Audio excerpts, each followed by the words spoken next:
The Michelin star is the ultimate symbol of culinary excellence. Restaurants that receive Michelin stars are recognized for their exceptionally high standards. Chefs around the world aspire to earn 1, 2, or 3 stars, making it a highly coveted accolade. Introduced in 1926, the star system originally had 1 star representing a very good restaurant. In 1933, 2 additional stars were introduced, with 2 stars signifying excellent cooking worth a detour, and 3 stars denoting exceptional cuisine worth a special journey. Unlike other rating systems, Michelin stars are not determined by customer reviews, but by undercover inspections conducted by anonymous food experts known as Michelin inspectors. These inspectors maintain anonymity to prevent any preferential treatment and undergo rigorous training in France as part of the official Michelin guide process. They are prohibited from speaking to the press and are encouraged to keep their profession secret, even from friends and family. While it's believed that most inspectors have some experience in the restaurant industry, their identities and backgrounds remain undisclosed. However, Marco Pierre White, one of the most famous and respected chefs in culinary history, shocked the industry in 1999 by voluntarily giving back all 3 of his Michelin stars. This move raised questions about the value of the stars themselves. If one of the greatest chefs in history didn't want them, were they even worth anything? In this video, let's find out the reason Marco did this. But before we start, don't forget to subscribe to the channel and tap the bell button so you won't miss any of our videos. Born in England in 1961, Marco Pierre White began his culinary journey right after high school. He trained under respected chefs such as Albert Roux and Pierre Kaufmann, both renowned for their French cooking techniques.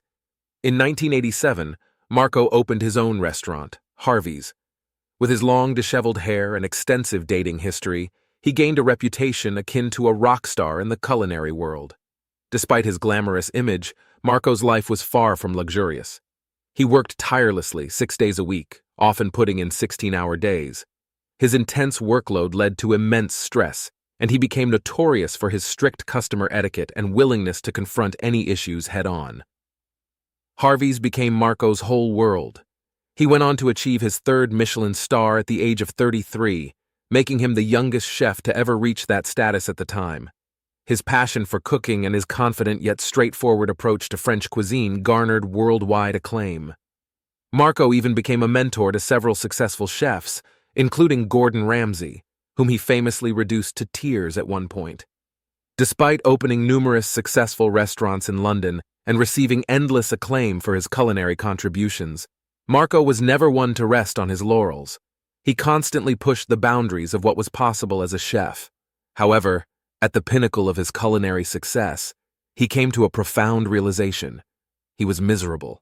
In 1999, Marco shocked the culinary world by retiring and voluntarily returning all 3 of his Michelin stars. His reasoning was simple, yet profound. He questioned the value of being judged by individuals who had less knowledge and experience than himself. This deep reflection prompted him to reassess his priorities and make the bold decision to step away from the spotlight. He didn't want his career to control his life, and he didn't want to just hire someone else to manage it because he thought that was dishonest. He believed that if he wasn't personally involved in cooking, it wasn't really his food. Plus, there were other parts of his life he wanted to pay attention to. Being a chef takes up a lot of time, and Marco felt like his drive to be successful in cooking was leaving him feeling empty in the parts of his life that mattered most to him. He remembered leaving home very early every morning while his 2 sons were still asleep. And when he came back home at night, they were already asleep again. He only got to spend time with them on Sundays, or sometimes their mother would bring them to see him quickly, just before the lunch rush at his restaurant. The pressure of maintaining Michelin stars prevented him from expressing his creativity freely.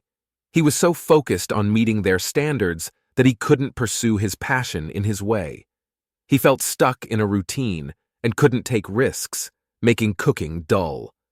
For most people, getting 1, 2, or 3 Michelin stars means your restaurant is top-notch and can bring success.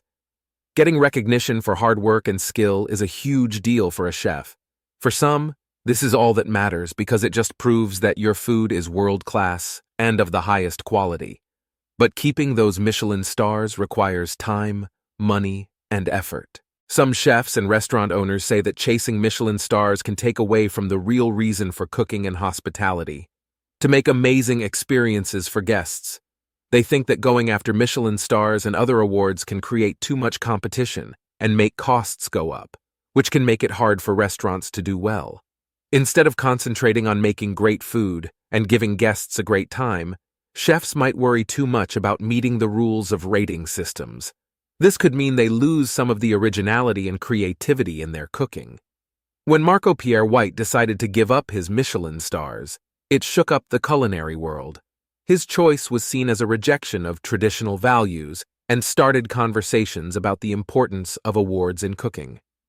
3 Michelin stars used to be the ultimate goal for chefs, but Marco changed that idea.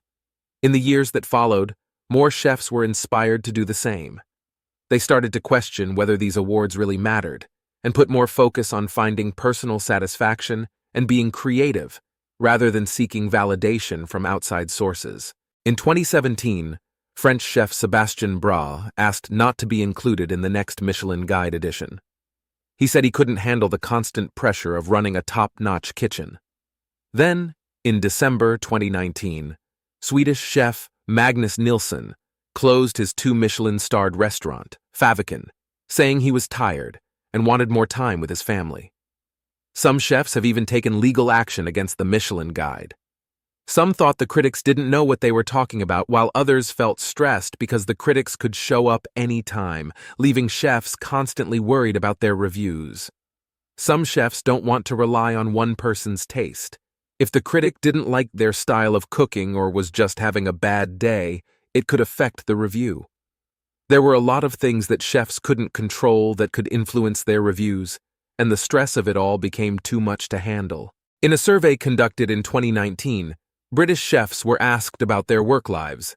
About 2/3 of them said they were working too much, and more than half reported experiencing some level of clinical depression. The vast majority, 87%, said that having more freedom to be creative at work would help them feel less stressed. They wanted the chance to be spontaneous and try out new things. Even though Marco Pierre White chose to give up his Michelin stars, he still holds immense influence in the culinary world and is a well-known TV personality in England. His decision to let go of his stars has brought attention to the high pressures and expectations that chefs and restaurant owners deal with as they strive for culinary perfection. Marco's choice reminds us of the need to balance personal and professional goals and how such decisions can affect our careers and reputations. If you push yourself too hard, your work can suffer without you realizing it. What's the point of pursuing a passion if it doesn't bring you joy? At that point, can it still be called a passion? His decision emphasized what is important in life. It is a reminder to stay true to our vision and values and make choices that align with our long-term goals and dreams. It's about knowing when something isn't fulfilling anymore and having the courage to make changes that will bring greater happiness and fulfillment. Our life should focus on what makes us happy, and most of the time having a lot of achievements doesn't weigh anything on our peace of mind. The reality is, when you eat in a Michelin-starred restaurant, the prices of food are ridiculously expensive. Ordinary people couldn't just afford them, and even if they save for months to eat here, sometimes they're judged because they don't have the social status. Marco continues to do what he is passionate about. He opened restaurants, and this time he made sure that he would only serve first-rate yet affordable food. When he's not cooking, he creates menus for all his restaurants. All the dishes served are from his own recipe. Marco knew that he could easily influence anyone to cook better food, whether in the kitchen or he was on TV. His Michelin stars give him the privilege to share his expertise with people who are willing to listen to him. Even if he gave up his Michelin stars, he's willing to share his expertise. Just because he has up his Michelin stars, he would also turn his back on the culinary world. He just wants to show to his colleagues and aspiring chefs that awards and recognition are not everything. He still enjoys cooking at home, considering it his favorite pastime. Marco chose to break away from the standards set by the culinary world, and when you look at his overall success, it's evident that he made the right decision. What do you think of Marco's decision to return his Michelin stars? Do you think that being a renowned and multi-awarded chef takes away the enjoyment of cooking? Share your thoughts in the comments section. If you want to see more videos like this, please subscribe to the channel and click the notification button to stay updated.